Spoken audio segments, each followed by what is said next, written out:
നമസ്കാരം ഫ്രണ്ട്സ്, ഞാൻ ഇന്ന് മിമിഫൈനെ കുറിച്ച് കുറച്ച് കാര്യങ്ങൾ സംസാരിക്കാൻ വന്നിരിക്കുന്നത്. അവർ നമ്മളോട് നേരത്തെ പറഞ്ഞതുപോലെ 9-ാം തീയതി അല്ല ലിസ്റ്റിംഗ് പോസ്റ്റ്പോൺ ചെയ്ത് 30-ാം തീയതിയിലേക്ക് മാറ്റിയിട്ടുണ്ട്.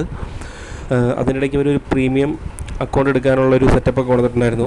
ഒരു ടണ്ണും 1.2 ടണ്ണൊക്കെ കൊടുത്തു കഴിഞ്ഞാൽ അവർക്ക് പ്രീമിയം അക്കൗണ്ട് കിട്ടും. അല്ലെങ്കിൽ പിന്നെ ഡെയിലി ചെക്കിങ് കാര്യങ്ങളൊക്കെ അവർ കൊടുത്തിട്ടുണ്ടായിരുന്നു. 10 ട്രാൻസാക്ഷൻ ചെയ്യുന്ന കാര്യങ്ങളൊക്കെ കൊടുത്തിട്ടുണ്ടായിരുന്നു. അപ്പോൾ എൻ്റെ കമ്മ്യൂണിറ്റിയിൽ ഇതെല്ലാം തുടങ്ങിയ സമയത്ത് തന്നെ എൻ്റെ കമ്മ്യൂണിറ്റിയിലുള്ള ടെലഗ്രാം ഗ്രൂപ്പിലുള്ള എല്ലാവരോടും ഞാൻ പറഞ്ഞിട്ടുണ്ടായിരുന്നു, ഇത് ചെയ്യരുത്, ഇത് സ്കാം ആവാനുള്ള സാധ്യതയുണ്ട്, ഇത് ചെയ്യരുതെന്ന് ഞാൻ പറഞ്ഞിട്ടുണ്ടായിരുന്നു. പറഞ്ഞതുപോലെ തന്നെ അവർ ലിസ്റ്റിംഗ് ഡേറ്റ് നീട്ടി വെച്ചിട്ടുണ്ട്. അപ്പോൾ ഇവർ ക്രൈറ്റീരിയ 10 ദിവസത്തിനുള്ളിൽ പറയുമെന്നാണ് പറഞ്ഞിരിക്കുന്നത്. അപ്പോൾ നമുക്ക് നോക്കാം എന്താണ് അവർ പറയാൻ പോകുന്നതെന്ന്. പിന്നെ ഈ മിമിഫൈയുടെ ഫൗണ്ടറെ കുറിച്ച് കുറച്ച് പ്രശ്നങ്ങളും കാര്യങ്ങളൊക്കെ വന്നിട്ടുണ്ടായിരുന്നു.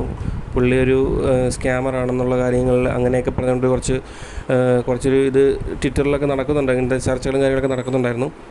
നമുക്കിപ്പോൾ എന്തായാലും മിമിഫൈയുടെ ട്വിറ്ററിൽ അവർ ലാസ്റ്റ് വന്ന പോസ്റ്റിൻ്റെ ഡീറ്റെയിൽസ് എന്താണെന്ന് നോക്കാം. അപ്പോൾ ഞാനിപ്പോൾ പറഞ്ഞുതരാം, എങ്ങനെയാണ് അവരെന്താ പറഞ്ഞിരിക്കുന്നത് കാണിച്ചു തരാം.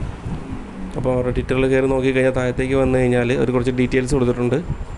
മിമിഫൈ ഇപ്പം ഒരു 5 ലീഡിങ് 5 ലിസ്റ്റ് ആയിട്ടുണ്ട്, ലിങ്ക് കൺഫർമേഷൻ ആയിട്ടുണ്ട്. ഒരെണ്ണത്തിലേക്ക് പെൻഡിങ് ഉണ്ടെന്നാണ് അവർ പറയുന്നത്. ഈ ഒരെണ്ണത്തിന് വേണ്ടിയിട്ടാണ് അവർ ഇനിയുള്ള ഇത്രയും ദിവസം പെൻഡിങ് വെച്ചിരിക്കുന്ന ലിസ്റ്റിങ്ങാണ്.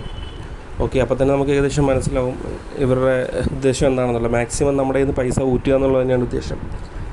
അപ്പം ഒരിക്കലും നിങ്ങൾ പൈസ അതിൻ്റെ അകത്തേക്ക് ചെയ്യരുത്, 1 രൂപ പോലും വാങ്ങിക്കരുത്, ട്രാൻസാക്ഷൻ ചെയ്യരുത്, പ്രീമിയം അക്കൗണ്ട് വാങ്ങിക്കരുതെന്നാണ് എൻ്റെ ഒരു അഡ്വൈസ്. അപ്പോൾ ബാക്കി നിങ്ങൾക്കത് പോയാൽ കുഴപ്പമില്ല എന്നുള്ള രീതിയാണ് നിങ്ങൾക്ക് വാങ്ങിക്കാം. ഓക്കെ, പിന്നെ അതായത് താഴത്ത് കാണിച്ചിരിക്കുന്നുണ്ടോ. അപ്പോൾ 10 ദിവസത്തിനുള്ളിൽ എയർ ഡ്രോപ്പിൻ്റെ ക്രൈറ്റീരിയ പറഞ്ഞിരിക്കുന്നത്.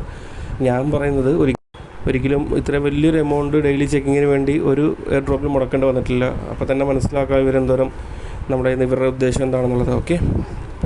ഓക്കെ, ഇത് പറയാൻ വേണ്ടിയിട്ടാണ് ഞാൻ ഇന്ന് വീഡിയോ ഇട്ടത്. ഓക്കെ, എന്തായാലും എല്ലാവർക്കും താങ്ക് യു. അപ്പോൾ മാക്സിമം ഇത് എല്ലാവരിലേക്കും നിങ്ങളുടെ മിമിഫൈയുടെ എയർ ഡ്രോപ്പ് ചെയ്യുന്നവരോ crypto airdrop Telegram airdrop ചെയ്യുന്ന ആരെങ്കിലൊക്കെ ഉണ്ടെങ്കിൽ ആ ഫ്രണ്ട്സിനൊക്കെ ഒന്ന് അയച്ചു കൊടുക്കുക, അവരെ ഒന്ന് അവയർനെസ് ചെയ്യുക. ഓക്കെ.